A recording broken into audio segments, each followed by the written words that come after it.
There is no guarantee that we will not lose our way, even if we have decades of track record, kind of faithfulness in the same direction. He said, we all can lose our way. Or as the hymn, Come Thou Fount of Every Blessing, I just love that line when it says, prone to wander, Lord, I feel it. Prone to leave the God I love. And I don't think that is a young man song. I don't think that is a middle. I think that is an all of us song. No matter where we are, we can still lose our way. Well, today I'm joined by Peter Greer, President and CEO of Hope International and co-author of a new book, How Leaders Lose Their Way. Now, this book grows out of lived experience. It asks not only how leaders fall, but how they can remain grounded, humble, and faithful for the long haul. So, Peter, welcome to Nuance. Thanks for having me. Well, friends, this conversation comes to you in a way that you can share it with others. And I was reviewing stats the other day, and so it really helps others get to know us and hear this good word about how to live their faith in the public square. So today, our guest is quite an individual. As president and CEO of Hope International, he leads a global Christian microfinance organization. They serve families and entrepreneurs across Africa, Asia, Latin America, and Eastern Europe. He's also a widely respected voice on leadership and mission, and the co-author of numerous books, including Mission Drift, Rooting for Rivals, and now this book, How Leaders Lose Their Way, with InterVarsity Press. He has co-authored it with Jill Heisley. Now, I've got a picture of it here. Please go and follow in our show notes and get your own copy. Now, this book is a sober, hopeful examination of how leaders are formed and deformed, sometimes by power or pressure, the lure of a false success, but on the other hand, how the practices of humility, accountability, and prayer can keep leaders rooted in Christ. So today, we're going to focus on the book in leadership. And then next week, we're going to go more into the world of microfinance and its evolution over these many years. I've actually included, for the first time, a one-page discussion guide for this conversation. You'll find it in the show notes and would encourage you, check it out for your own time in prayer or to have a discussion about this episode with a group of leaders, other followers of Jesus. Well, Peter, again, thanks for being here, and tell us why this book, why now, especially in light of all the others you have written. Yeah, and a huge disclaimer is I never write anything claiming to be an expert in it. But I start with a question, and it's a question that is not some sort of a theoretical question. It's a question that we're wrestling through with Hope International or in my own life. And with this particular book, it really started by reading a study that found that only 1 out of 3 leaders in Scripture finish well. And then the author went on and to say it's probably not too different today. About 1 in 3 leaders finish well. And finish well meaning that they did not significantly abuse their power, their platform, or their privilege. That And then really you look worries around, me. Case. Right. Well, that's exactly it. You look around and then you start seeing there's a lot of case studies that reinforce that point. Leaders that I have looked up to or learned from or studied under. And then you start to have this question of how does it happen? How do leaders lose their way? And then the second part of the question is how do we make sure it doesn't happen to us? And so that really was the genesis of this project. It was saying if that is indeed true, that approximately 1 out of 3 leaders finish well, if that means it's easier not to finish well than it is to finish well, what can you and I do to make sure that we live and serve on mission? So that was the question that we started with. And I am so grateful, not only for my co-author, Jill, but also for the friends that shared their stories so vulnerably, show so transparently, and basically with a cautionary tale saying, here's when I look back, here's where I went off track, and here's what I would do differently. So want to learn from the experience of others and hopefully have better than 1 out of 3 finishing well. Now, you've been at Hope, I believe, for over 20 years, and you're at the top of your game. I imagine you see the trail coming towards retirement. Actually, that the R word's not in the Bible, so transitioning from your income-bearing years, as we like to say at the collaborative. How was this topic personal to you in your walk? Yeah, I mean, in many ways, one of the most sobering pieces was I've had people that I looked up to that in many ways you could look at their career and say they did so well until their 60s and 70s. And then they lost their way. And kind of like, how does this happen?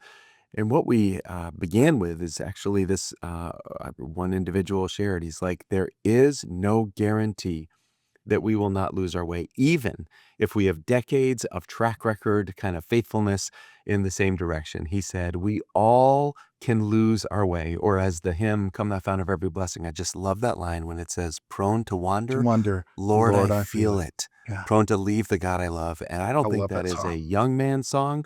I don't think that is a middle. I think that is an all of us song. No matter where we are, we can still lose our way. And so what Yeah. relevance does it have for me? Very clearly, I care deeply about my family. I care deeply about the mission of Hope International. I do not want to lose my way as I have this, worked with Hope for 20 years. And then before that, I was with another organization and been married, 25 years. I have my family and 4 kids. And so I don't want to egregiously lose my way. So the question is, how does it happen? How might it be happening in my own life? And what changes do I need to do so that I don't lose my way? Even as, you have a great past, but right now, how do I have a great future as well, Mhm. focused on the mission that I believe God has given me? Now, when you speak of leaders, are you speaking of leaders in any sort of industry or specific to ministry? No, I don't think there is anything new under the sun. And in many ways, you look at the news and there are stories of individuals that lose their way regularly. But Yeah. you know what? There also are stories of people that are not in that maybe most senior leadership position, but have also lost their way. And so I think this is really a human heart issue. I think this has relevance to all of us. And we defined leadership as influence. So, meaning you're a leader in whoever's listening to this, my guess is you're a leader in a particular domain, and there's a lot at stake. There is a lot more than we realize at stake, not just on the impact of ourselves, not just on the impact of our faith, but on those that are around us as well. So, in some ways, how leaders lose their way, I think that is a broad definition of leader, intentionally broad definition. Ministry, for profit, nonprofit, it doesn't matter. Leader at the home or leader in a different context. I think we all are leaders. We all have significant influence. And how can all of us make sure that we are not losing our way? Well, Come Thou Fount is one of my two favorite hymns, the other being Blessed Assurance. And that line, prone to wander, that really fits the theme of your book because it's not prone to fall off the cliff or prone to wake up one morning and blow everything up. But your book talks about how usually leaders rarely fail all at once, they begin to drift. Talk to us about what that drift can look like in life. Case, this was one of the other things that we heard again and again, where they at some point said, all of a sudden, dot, dot, dot. And then they filled in the story. But it was never all of a sudden. It was never like one moment. You could actually trace it back and realize it was small compromises compounded by time. It was never all of a sudden. And I think just in talking about this big subject, I think the reality is every single person is drifting. The question is, how far have we gone down that path of drift? And I can tell you it is far less painful the earlier you identify drift, there is less pain involved getting back on Yeah. mission, Yeah. getting back on the right direction. Yeah. The further that arc goes, the further you are Right. along in the story of personal drift, the more difficult it is and the more painful it is for yourself and for others. So all of us are drifting. And I think the earlier we identify it, just the Mhm. better. It's like if I were to go out and I were to find a very small seedling, a little acorn that had just taken root, I could pick it out in a very easy time. Right. You ignore that little growth, and you Sure. wait a decade, and it is not going to be an easy project to remove what at one point Yeah. would have been real easy to address. Well, we're drifting. Are we drifting back towards the harbor? Or are we drifting out to choppy seas? I remember once, many, many years ago, a very prominent pastor here in Orlando had an incredible moral failure that led to his departure from their church. And our senior pastor called an immediate meeting of our pastoral staff. We've got, gosh, 6, 7 pastors. And the first thing out of his mouth was, may none of us think we're immune to such difficult circumstances. And the first thing out of his mouth wasn't, oh my, how could he? Or, oh, how might we benefit from people coming here? But I respect how well he handled that. And he said, all right, I'm expecting every one of you to have your calendar shared with your spouses and your secretaries. And I expect a whole method or list of practices that help us to try to stay above board and watch for that drift.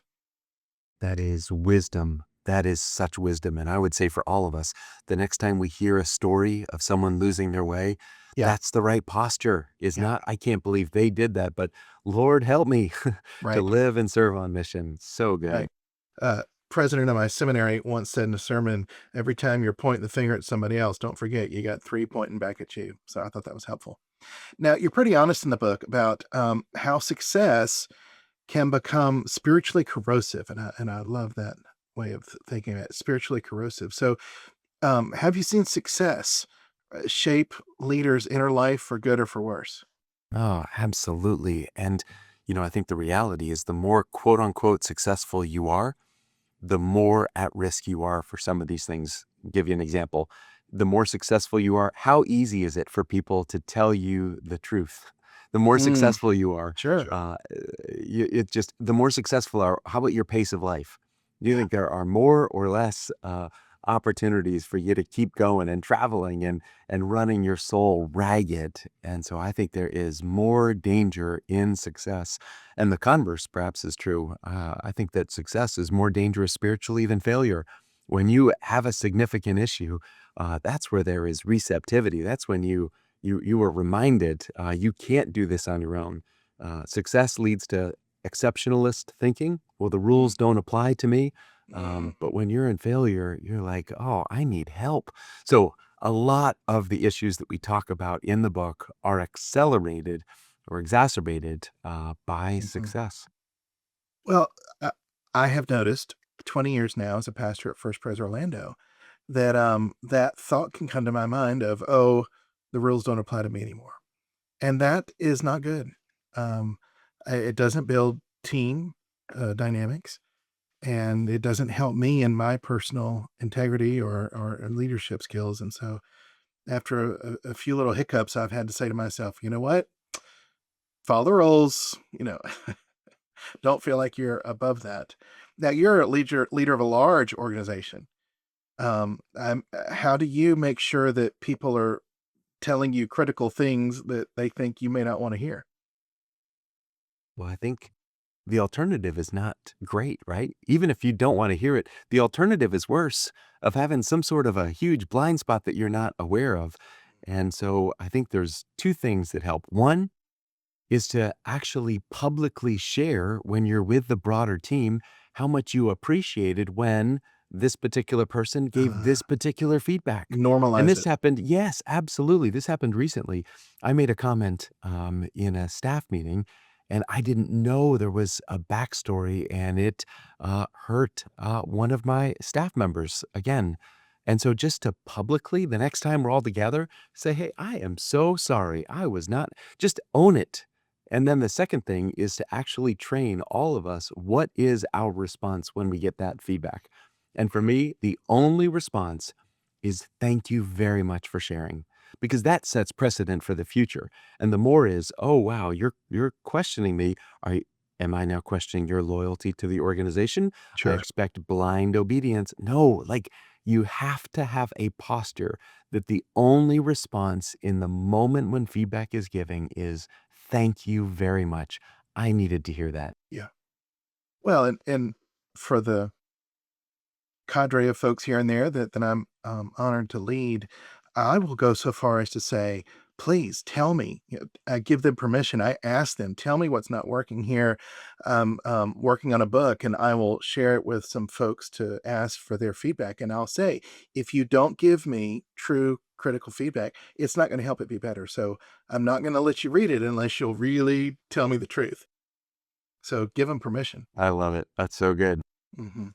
Well, now you briefly mentioned hurry just a minute ago. In your book, page 113, you quote Carl Jung, the very well known psychoanalyst of the 20th century. You quote him saying, "Hurry is not of the devil. Hurry is the devil." I think it reminds me of the woman that led me to Christ would say, "If the devil can't make you bad, he'll make you busy." How Wow. does hurry get in the way and cause leaders to fail?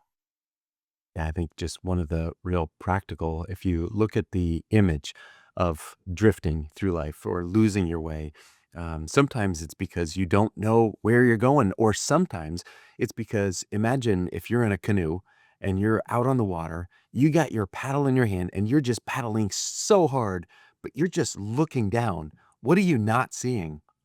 You're not seeing where you're going because you're Sure. so focused on just every day. And I think that is one of the key pieces for leaders is that they are so focused on all of the doing, on all of the activity that they haven't had the ability to look up and see what is the direction? What is the direction where I'm going? And so I think this is why with leaders, you're not going to be able to identify drift, the small seeds of drift if you do not find a way to get your internal RPMs down, if you do not slow down.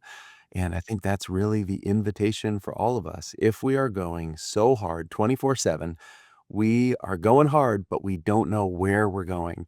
And I think that's why there's such a connect between the ability to periodically slow down, or as the psalmist writes in 139, search me and know me, see if there's any offensive way and lead me in the way everlasting. You can't ask that question if you're going so fast. You Uh-huh, can't uh-huh. identify where you are unless you get the internal RPMs down and ask that question and sincerely look, where am I having drift in my life? So speed is dangerous because you don't realize the impact on others. You don't recognize Right, if you are off right, track without slowing down those internal right. RPMs. I once had a, direct report who, felt like I was pressuring her to go much faster or carry the sort of load I carry. And I am, and I don't say this, to point the finger at me, but I mean, I'm monstrously high capacity, and there's that hurry, and it's a struggle. I mean, I have to intentionally take things off the plate, say yes to the most important things, no to a lot of wonderful, cool things. But when she revealed this to me, it broke my heart, number one, because my goodness, I never had thought or expected that of her. But it dawned on me my frenetic pace was sending messages, not the good ones. And I learned throughout her tenure with us to repeatedly affirm, I am not expecting this of you. You're doing solid amounts of work. From my perspective, your plate is full. But it had an unintended impact that I didn't expect. And how did you recognize that? When did you realize the impact on others? When she shared it in a review, and I was grateful for her sharing it, but boy, it hurt my heart. Because if anything, I wanted the opposite for her. I wanted good rhythm and uh, doing good work well, and not feeling like she needed to be stretched thin. So it was a learning uh, process for sure. And my guess is her courage to share that impacted the way that you lead and engage with Mm, others. I mhm, I mhm. I can hear the receptivity, in you from that comment. Well, and learning, okay, even with other people that I may be colleagues or my superiors, um, own openly that I put too much on my plate. And while I feel like I'm pretty good at turning things off and having downtime, I'm not good at filling that plate up with so many things that then some of them begin to get neglected.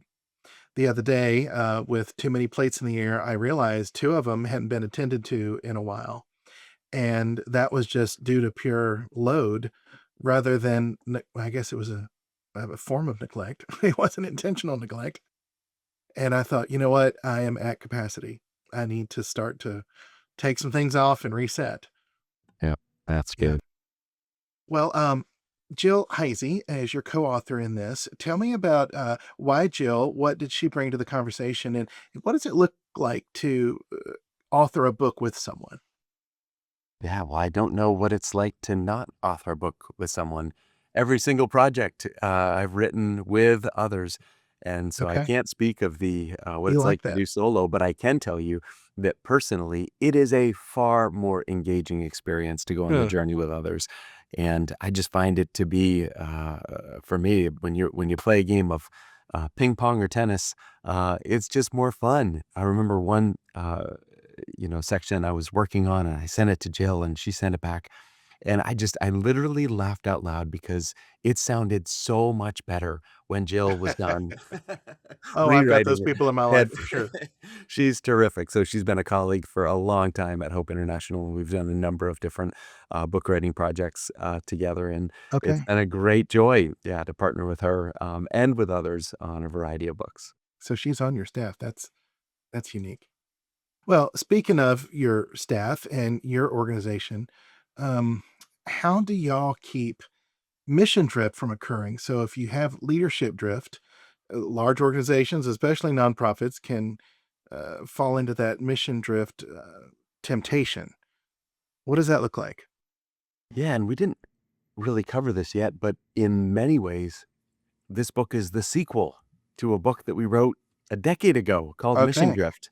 Okay. And Mission Drift, that's exactly right. You got the central premise exactly right. It is, how do organizations slowly drift from their founding purpose and passion? And we found some amazing examples. But did you know the one of the early mission statements of Harvard University was to be plainly instructed and consider well that the main end of your life and studies is to know God and Jesus Christ. That was the mission statement of Harvard University. And then you look at other examples of just across the board and mission drift. There are stories in healthcare, there are stories in education, there are stories in nonprofits where they slowly but steadily moved away from their identity, from who they are. And so that was a decade ago. And unfortunately, we've had a number of additional stories that we've heard in the last decade of organizations that are moving away from their Yeah. Christ-centered mission and identity. Now, what would be the difference between mission drift that's unhealthy versus mission renewal Great and question. Yeah, no, clarifying right. and evolving with the market, whether it's a for profit or the social scene? Intentionality versus unintentionality. The Mm, word drift is so powerful because it's you're just not even aware of the currents. And I yeah. don't know if you've ever had this Okay. experience to be out on the water. You just relax for a few minutes. You Good don't point. Yeah. think you're moving. And Right. then what happens? You Right. realize, whoa, we are That's right. far away from where we started. And Yeah. so I think that is the difference. I am all for organizations regularly saying, is this still true? Is there a way to be a truer version of ourselves? What do we need to change and adapt and create and all of that? Good, important conversations. But most of the stories that we heard, you couldn't point to a moment of intentionality. You could point to a slow drift. And then one organization said this. They said, you change slowly, and then all of a sudden you realize that you are not doing the mission. And they were doing this in affirmation of a completely secular version of what it was that they were created to be. And so I think that is the big difference for me is it intentional or unintentional? And we've done a lot at Hope International to say we want to make sure that it's intentional. So we're not able to change our purpose without a unanimous decision from the board in 3 consecutive years. That's really difficult to do. It's not Wait, I'm impossible. sorry. You what was that about a unanimous vote? So this was something that we learned from an individual. His name was Chris Crane. And what he said is you want to make it difficult to change your primary purpose, not the method, not the means, Okay. not the operational model, but the Right. core of who you are. And so we copied from him and said to change the primary purpose of the organization requires a unanimous vote Got from the it. board of directors Got it. in 3 consecutive years. So Wow. meaning like there couldn't just be one board meeting and there's some important issue and hey, all in favor, change it. Da, da, da, da, da, da. So it brings a level of structure that says, hey, for who we are, we want to safeguard that mission. We want to make sure that that is true for decades to come. And so I guess that's the difference between like mission Yeah. and means. So that was written into the governance plan, which makes it Correct. very stable and secure. Well, I hear the difference between drifting and tacking. That's Tacking's well said. intentional. Yeah, well Mhm, said. mhm. Mhm. Well, I learned this the hard way. My wife loves to go scalloping, and where are you? Where are you in this recording right now? I'm in Lancaster, Pennsylvania. Okay. Well, I'm here in Orlando, and so the coast is nearby. And every August, we'll take the kids, charter a little boat outside of Crystal River, and go scalloping. And she's quite athletic, loves this. I'm not, and I'm not so good at it. So I end up pretty much just floating around. And I learned one year real quickly. Woo! Tie yourself to that boat, or it's a long way to get back. Well, did you find any parallels between organizational drift and leaders drifting? Oh, so many. And we don't have time to go through all of them, but that was really kind of the big surprise was how many of the issues actually have an organizational and a personal application. And that was really, I think, part of the fun of the project was really exploring how does it look different at a personal level versus organizational, and what are the practices organizationally and personally that we need to do to anchor ourselves to that core mission that we have. So all kinds. I mean, we could talk about the role of money Yeah. as Give us an influence. example. Yeah, I mean, so that's one is in a organizational standpoint, it is real easy to follow the money and to let the money pull the mission in a different direction. It Sure. takes courage to basically say, hey, before we even have an interest in receiving that money, is it in alignment with who we are? And I had a moment where I had a foundation that said, we love the microfinance model. We love the way that you invest in entrepreneurs. They said, we're a publicly traded company. You just have to promise us you're not gonna do any of that, Jesus stuff, and then we'll be able to partner with you, Right. and to me, that was a moment of I mean, I wish I had as much clarity then as I do now. My initial response was, "How can we make this work?" Yeah. Um, Yeah. and we ended up, coming to our senses, not receiving the funding, and I think that was the biggest gift that we've ever been given because it Wow. clarified our Uh, mission, it clarified who we are, and then we think about the personal application. How many of us, if we are honest, have been chasing the money or letting the money lead the mission? And I think about how easy it is to justify, well, I'm going to work a little bit harder for my family. I'm going to say yes to this other opportunity or this other role without realizing the cost that it might have. And again, that's one way that leaders lose their way is by letting money lead the mission as opposed to the mission leading the decision making. So organizational and personal. And again, that's just one of 100 different areas of application about what leads organizations and people off mission. I would imagine there's a correlation between leader drift and institutional drift. One often goes with the other. So good. Yep. I really should have had this interview with you before we wrote the book. You could have shortened my learning. But yeah, that was one of the other pieces is initially we looked at the organizations, but upstream from every organizational drift was a leadership drift. And sometimes that happened from one generation of leader to the next. Sometimes it was like the passions of the first generation are the preferences of the second generation and are irrelevant to the third generation. And so that baton was not passed. And that's from Dr. Paul Tripp. But I think that that idea is true of the personal drift precedes the organization. Hey, we don't need to be quite so strong or clear in our mission. Let's just soften that. Let's water that down a little bit. Let's become more like the temperature around us. Let's maybe lose our distinctiveness. Let's slowly water down faith so that we can be more broadly applicable, and all kinds of different ways that personally and organizationally that drift is connected. I see that so often in the church when a new pastor comes, the senior pastor, the lead pastor, and there sometimes when there's so much openness to completely change things based around his or her leadership, to me it speaks to weak elders, or at least in the Presbyterian tradition, that you don't have that lay leadership that is trained and on top of who we are and what we're about in ministry. I will help churches find pastors, and where I'm always saying to them, we need to find somebody who will pair with your vision, bring ideas and methodologies, and spark to that. But I don't think it's helpful when a church kind of does a reset every 3, 5, 15 years when that new lead pastor comes. No, well said. And I think part of it, you identified a huge issue, is oftentimes in our governance structure, the board or elders, or they don't understand that a critical component of their job is to protect the mission of the organization. Yeah. Oftentimes we kind of focus on the financial compliance and financial audit, and all those things are good and important, but how about a missional audit? How about clarity that they're supposed to be guardians of that Yeah, core that's right. element?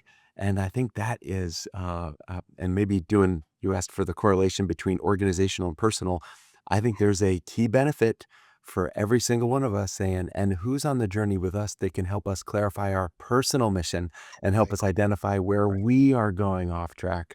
And so I Well, think that's we need, yeah, my mind went there. So somebody listening who is trying to be faithful in their work as a Christ follower, but also thinks, wait a minute, I just kind of went to college and got a job. And I mean, maybe they got to pick a career or a passion in a certain realm of work. How would you encourage or help someone think about what's my mission so that then I'm faithful to it through to the end of income years?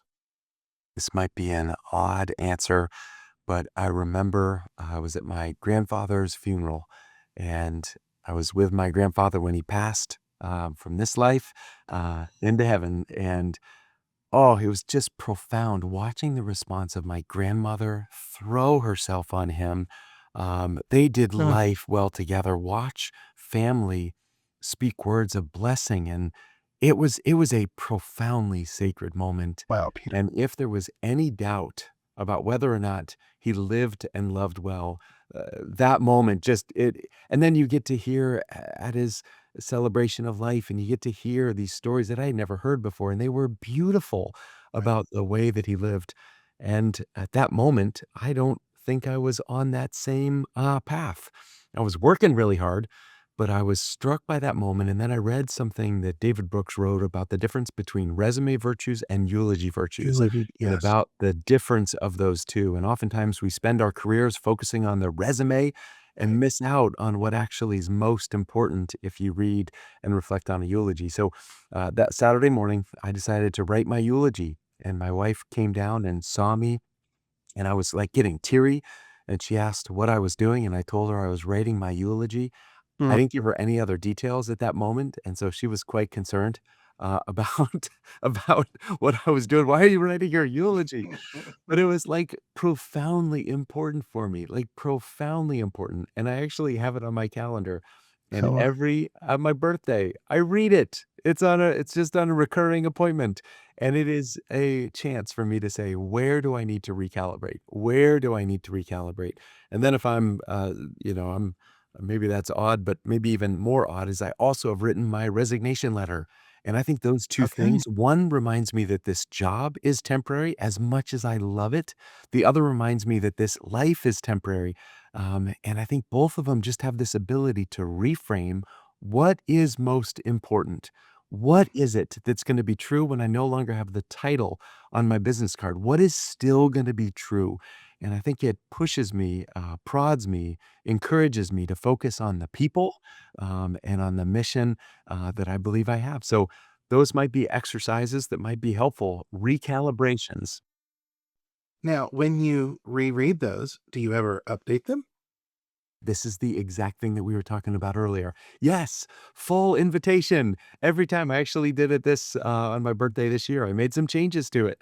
Okay. And I think that's really, really helpful. I'm not holding on with a clenched fist. The goal is to clarify what matters most to me. And so, yeah, I absolutely make minor modifications. And this year was a little bit more. And it was just in light of some yeah. Anyway, so those are the pieces that I found so helpful. And it again, as the Book of Psalms talks about, like teach us to number our days. Yep. And I think that helps us live with purpose today. Well, one of the things I appreciate about the book, How Leaders Lose Their Way, everybody go get a copy, is that you have the very concrete and practical suggestions and even discussion uh, questions at the end of each chapter. Um, Talk to us about some of those practices you found for the one third of leaders that finish well so that we could be thinking about them in our lives. Yeah. So when we started the book, well, first of all, Jill and I tried to get Ryan Skoog. We had worked on a book together called Lead with Prayer. And that was a great project. And so we asked if Ryan would work on this one, but I respect this. He had already committed nothing new in this season. So, but we did get him to write prayers at the end of every chapter that are just beautiful. I love the closing prayers at the end of every chapter that Ryan provided. And then the practices that go immediately at the end of every chapter as Yeah. well. The goal is not to, so one other piece that was so instructive is we looked at the life of King Solomon, and he is a case study of mission drift. He started so well and drifted so far, and yet you look in the book of Proverbs, he knew what to do. He just didn't do it. And I think that to me was what I was sensed as we looked at these issues. I know the importance of these things, and yet I wasn't doing them all. And so the goal at the end of every chapter is to not say, what do we know, but what do we do? How do we put this into practice? So if we know the danger of isolation in leadership, what do we do? And so we created a practice of constellation mentoring into creating an actual map so that people can put in these different categories, the relationships that matter most. Most of us are intentional about our activities, but not as intentional about the people that we do those activities with. And so, just again, trying to bring a practical lens to all of these topics and to say it's not enough to know it. We've got to do it and to bring those two together.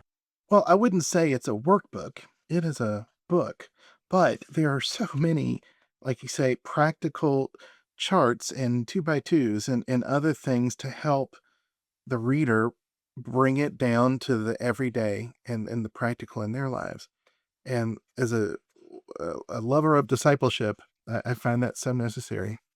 Can I just say that might be the biggest compliment we've had? I love that comment about how it might not be a workbook, but it's pretty close. I think unless we do these things, unless we take these ideas and put them into practice, and the other reason why discussion questions is because it is not meant to be a book that you go through alone. It is best experienced with someone else.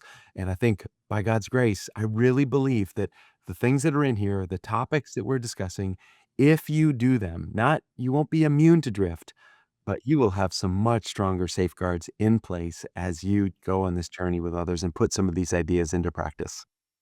Well, spiritual formation is a significant part of our methodology at the collaborative. I often say, "Oh, look at on your head, you've got all these holes, your 2 ears, your 2 nostrils, your mouth. Whatever you put in your brain eventually is gonna leak." But, oh, when that heart is deeply formed and moved through prayer and spiritual formation practices, it lasts so much longer.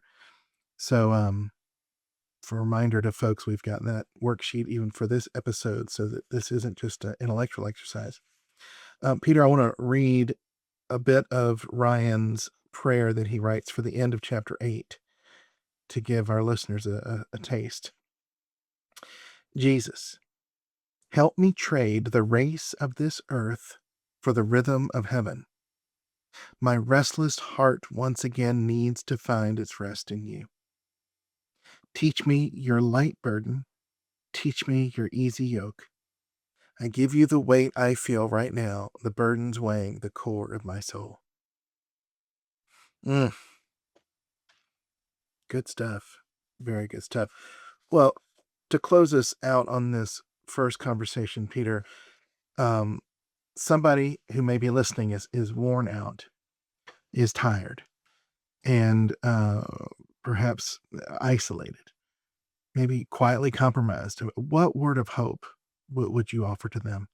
Oh, I hope that what comes through in all of the practices and all of these ideas, and even in this conversation, I think there is grace upon grace upon Mm, grace.